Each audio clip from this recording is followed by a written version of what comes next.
The bones of this property and the service should put it in the top 3 to 5 hotels in all of Las Vegas. Yes. But it's probably not. Hey everybody, I'm Josh. And I'm Rachel. And we just spent 3 nights at one of the best hotels in all of Las Vegas. Come along with us as we share some of the pros and cons of staying here at Fontainebleau. Let's go.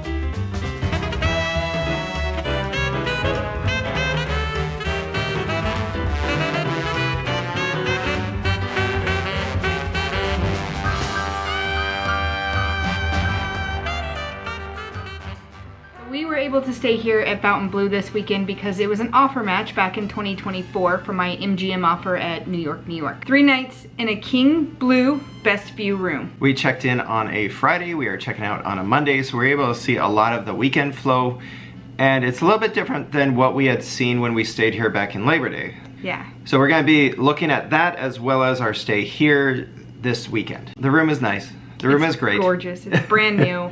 Yeah, it's 1 year old at this point, so everything is as well as you should expect it to be at a luxury property that is hundreds of millions of dollars and took 20 years to build. I was saying, and years in the making. Yes. Yeah. The room itself has a king bed. It is a little bit different than the gold room, I believe, that we stayed in September. A little smaller, cozier, but still very, very fancy. Yeah, there are 2 closets. There is a large counter that's underneath the TV for you to be able to set your stuff on. There is a cooling drawer, which we haven't seen that before. There's plenty of outlets all around. Yes. The bathroom is one of the bigger differences that we saw from our room over Labor Day versus now, because we had a tub before. Yep. And in this bathroom, it's just a really large shower, which I've complained about before in some other places, but this one worked better, I think. And it's because it was wider. I was gonna say, I think it worked better because it didn't feel like you were flooding the rest of the bathroom. And there was a nice little rain shower head, which is truly a trickle of rain. Yeah. But it's The nice. rain shower head, it didn't work the greatest for us, but the regular shower head had great water pressure, good temperature, loved it. There is double vanity, so there's plenty of space for you and your partner to be able to share the bathroom, and there is a separate water closet. The only thing I didn't like about the bathroom was the door to the water closet area doesn't necessarily seal. I mean, you have some privacy, but you don't. And it's also frosted glass. Yeah. So at that point, when you have a full-size door area, we did not talk about this until right now. I personally would have rather had a regular door as well. Yeah. I think it just would have been nice to be able to fully shut and have just opaque. Yes. The other nice part about the room, it comes with a steamer, which we used for the first time. I think that's even better than an iron and ironing board. And a very nice hair dryer. Not a random motel on the wall hair dryer, but a very nice hair dryer. And there are robes in the room too if you want to use those. And slippers. And slippers. Tons of storage. You could stay here for a week and not have an issue. I will tell you, however, my only complaint about the room, I thought the bed was uncomfortable. Yeah, I did not sleep well. I thought the pillows were a bit too small and the bed was too hard. Yeah. Maybe it'll work itself in. As far as the casino goes, as Rachel said, this was an offer match. So we definitely took advantage of the casino floor. We did. There's a lot of slot machines. This morning on our 4th day, Technically, after 3 and a three half. nights, Yeah. we realized that the casino floor is not as large as it initially seems, but it's kind of confusing where you get turned around in it. So it feels like it's much larger. There's a lot of new games. There's a decent selection of old slot machines as well. The table games we saw, not very busy. No. Because most of the minimums were $25 to $50 a hand of whatever game you were looking for. After you've been here a couple days, it doesn't feel as the casino is as big as your first impressions. There is never a hard time, at least for us this weekend, there was not a hard time finding a machine we wanted to play. Right. And they're spread out nicely. I think the ventilation as well in here, there was a couple times that I could tell there was some smoke going on, but I think that individual was like right next to me. Yeah, and I think that's something that we noticed when we were here over Labor Day as well. There was not as many gamblers. Right. So I don't think that Fontainebleau has found its foothold in the gambling market of Las Vegas yet. I would agree. The busiest day so far is Monday, and you can tell it's a convention crowd. Yeah, we are very close to the convention center, so people can walk straight over to it. I think that is probably a big reason why everything picked up Monday morning versus Friday, Saturday nights. Yeah, agreed. Continuing on with the casino, that leads to one of the reasons why I don't know that it's a place that I would want to come back to. And one is the casino comp offers that I noticed from our Labor Day stay is very comparable to Wynn. Mm-hmm. And for me, if I'm going to stay at Wynn versus Fontainebleau, I think that those two, I would almost always pick Wynn, whereas... I'm going to disagree. I would come back here to Fontainebleau with those offers simply because we haven't been able to try everything here. Over at Wynn, we have been very blessed and been able to try all but 2 restaurants. Mm-hmm. And so one more weekend over there and we'd have that taken care of. Here, we still have other places to try. That's true. So I would come back here. And continuing on with the casino comps, there is no other casino that is affiliated with Fontainebleau. So that's where, even though at Wynn, you have Wynn and Encore are connected, you still have 2 places that you can go to, you can play at. Whereas Fontainebleau, if you're doing bad here, you're just still playing here. You're still doing bad here. Yeah, so we like to be able to have options, and that's one reason why we play at MGM all the time, because we get offers at 10 different hotels. You can have a different stay all the time. Whereas Fontainebleau, you're staying at Fontainebleau, you're playing at Fontainebleau, and that's it. Yep. And getting to the reason why Rachel wants to stay at Fontainebleau more is dining. Dining. There is a ton of restaurants here. We have eaten at some of the bigger name restaurants. We have eaten at Don's, which is the steakhouse. Yep. We just ate at Mother Wolf last night. Both of them were great. I thought they were both fantastic. We also tried Washing Potato and the Food Hall. Yeah, the Food Hall, we had a little bit of hit and miss. We thought the pricing was a bit high, but it's one of those things that we thought separates Fontainebleau from a Wynn. Yeah, you actually have that option for quick late night eats. Yeah. Mm-hmm. At Wynn, you really just have like that coffee shop, and there's not a lot of other ones that are going to give you that food hall, food court type vibe, where you can get stuff for a decent price without having to spend too much at a sit-down restaurant. Yes. I will say the restaurants here, and it does appear by walking around today that there are a couple new places coming. It appears there might be a Mexican restaurant coming up on the 2nd level, and I don't know if that other place was a restaurant or a shop because it's kind of in that weird mall area, so it's hard to say what it was, but it does look like they're bringing other things in. There is a pretty Asian forward menu, at least 3 restaurants? 4 restaurants. So Washing Potato, China Club, which China Club looks like it's affiliated because it's right next door, similar font, but it seems like the more upscale version. Komodo is looks like a more expensive Asian restaurant up by the food hall. And then Caillou? Q. Q. Q is a Asian barbecue. And is Ito as well? There is sushi. Yeah. Yeah, so there's Bar Ito in the food hall, as well as there's I think it's up on like the 60-something floor, where there's a 10-person table that you can do if you're looking at a very fancy side of it. Yes. But there's tons of stuff. You can get a little bit of everything if you're looking for it. You got Italian, you've got Asian, you've got steakhouse, you've got sandwiches, you got tacos. Yeah, and that leads to the next piece is coffee. You have coffee options everywhere. There are multiple spots to get coffee. I did not see a specific Starbucks location, but there are many other spots to get it. There was even an extra little kiosk set up near the entrance today, and that's where I think it caters a lot to the conference center crowd, is because you could have that piece there too. I will tell you, I think the line at all the coffee shops is super, super slow. Very slow. Yeah, we got coffee at Cafe Curio, I believe is up on the 2nd floor, which is by La Fontaine, which is a brunch spot. I did Shea Bamba on the first day, and it took me a while to get through. Everything just took a while to get. Yeah. Which, of course, in the morning at breakfast time, I want my coffee. I'm tired. Exactly. Trying to wake up. But price was fine, and there are options for you to go to. Correct. As we've seen in many other resorts here in Vegas, the trend of not having a buffet is seen here because of the food hall. Yeah. Again, the nice part about the food hall is there were multiple options. The weird part to me, though, was it has a sporadic timing.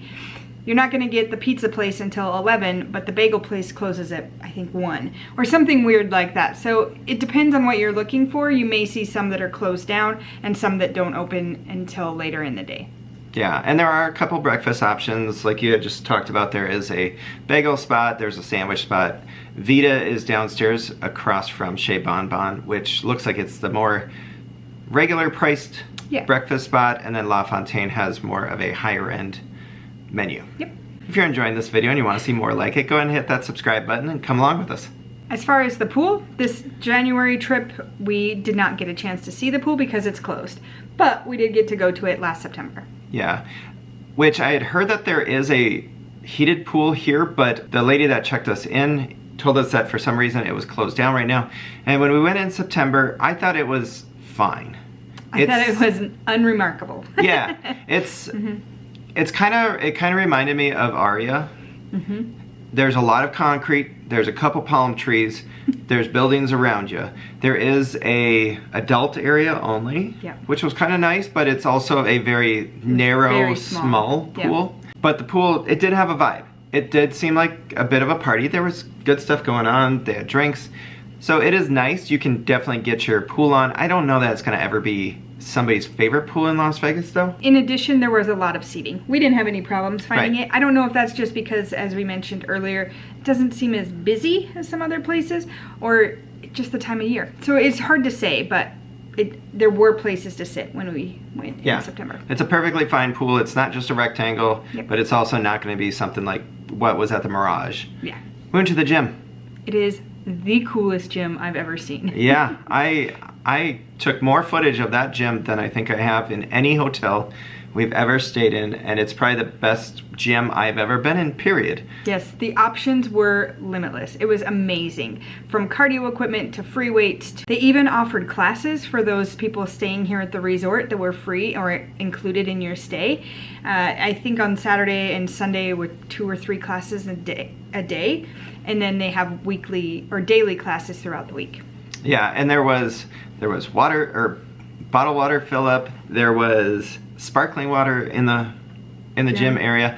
It was a really nice gym. If you're a person who goes and works out during, whether you're here for work or for pleasure, I think you would enjoy it.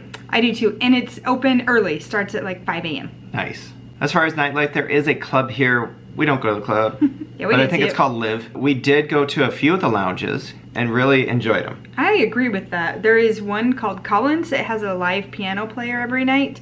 And then we also did the Blue Bar, which is the center casino bar. Yeah, there's a huge chandelier in the middle of the casino floor. And it was great. I enjoyed that there was a lot of space. We didn't feel crowded at all. Nope. The price of the drinks were pretty standard for Vegas. They're $20-some. Yeah. But they were good. And the service was great. Yeah, I thought it was very, very casual, very enjoyable, and you could still have a conversation even with the live piano player. Yeah, so there's also other lounges out there that you can go to, but those were the ones that we chose, and we had a great time. Yeah, I would definitely recommend those. Overall vibe, I think, is weird. I think, like we saw it this morning, where it was a very convention-forward crowd. We saw it over Labor Day, where it seemed like a very young crowd. Yeah. And this weekend, there just wasn't a lot. There wasn't a crowd at all. Yeah, so there just wasn't a crowd. So I think that Fontainebleau is still looking for its foothold. Yeah. It has not discovered who its target audience is yet, but it will. They do have a theater here at Fontainebleau. I think it's just random bands shows going on, not a true residency or show yet. Yeah, I had seen like a poster for Keith Urban. I had seen Toto's going to be here next summer. But yeah, there's no consistent show here, so you'd have to go elsewhere for that. Yeah. I think one of the things here that stands out to me is, and again, I have to take this in stride because it is only a year old, this place is elegant. It is fancy, it is beautiful, there is tall ceilings, it's lit well. It just feels elegant as you're walking through. From the entrance all the way to the elevators and to your hallways that are the widest hallways we've ever seen. Yes, the hallway is amazing. And it's also, we've had great service. We have had great service. The bones of this property and the service should put it in the top 3 to 5 hotels in all of Las Vegas. Yes. But it's probably not. Yeah. Because of this next thing. The location. The location's tough. It is surrounded by 2 vacant lots that are large, large lots. Yes. And then across the street is Circus, which is not a luxury property. It's probably one of the lowest properties on the Las Vegas Strip. And so when you're surrounded by that in your neighborhood, it's really hard for this to be one of those destination hotels that people want to go to. You're closer to the Strat than you are to the Venetian, which still isn't quite mid-strip. So you have a long way to go. You're either going to be like us over Labor Day weekend, where we took a car pretty much every day, multiple times, spent a lot of money on Ubers and taxis to go around, or like this trip where we decided, you know what, we're just going to walk. We're not going to go any further than the Venetian, which was a solid 20-minute walk. And then we walked to the Arts District, which was a mile and a half. Yeah, another 25-minute walk. Yeah, it's not the nicest areas. I don't necessarily recommend walking them at night. When we went to the Arts District, it was during the daytime, thankfully. Yep. But it is walkable. And if you come to Vegas multiple times, or if you are used to visiting specific areas, I think it is okay if you know about that ahead of time. Mm-hmm. If you know you're either going to be spending money to get somewhere else, or you can just plan your weekend or getaway around Fontainebleau itself. Because although it does take a little bit, it's an easy walk, pretty level, not any uneven ground between here and the Wynn and here and Resorts World, and then as we mentioned, even to the Stratosphere or Arts District. Yeah, just know that going in. Yep. I think that's the biggest key. And until there's more resorts that are built up around here, I think it's still going to always be one where I think it'd be hard for somebody to say that this is their favorite property or that they want to consistently come back. I think we would. Yeah. But we also like to do like more regional trips. Right. Where if we stay down at New York, we're probably only going to stay from Aria to Mandalay Bay. Yeah. So we try to like do different trips that way. And if you know that going in, I think you'll enjoy it. The nice part about being here, though, there's some weird little shops. So you have proximity to water and cheap Vegas souvenirs. Yeah. The world's largest souvenir shop is just about a half a mile north of here. There is a shop right across the street that you could get souvenirs and some waters. Otherwise, there are Walgreens that are probably about a half a mile away. Yeah, not too far. Hopefully this helps you decide if Fontainebleau is right for you for your next stay. If you're enjoying our videos, don't forget to hit that like and subscribe. You can also follow us on social media, Facebook, Instagram, and X. All our links are down below. Later.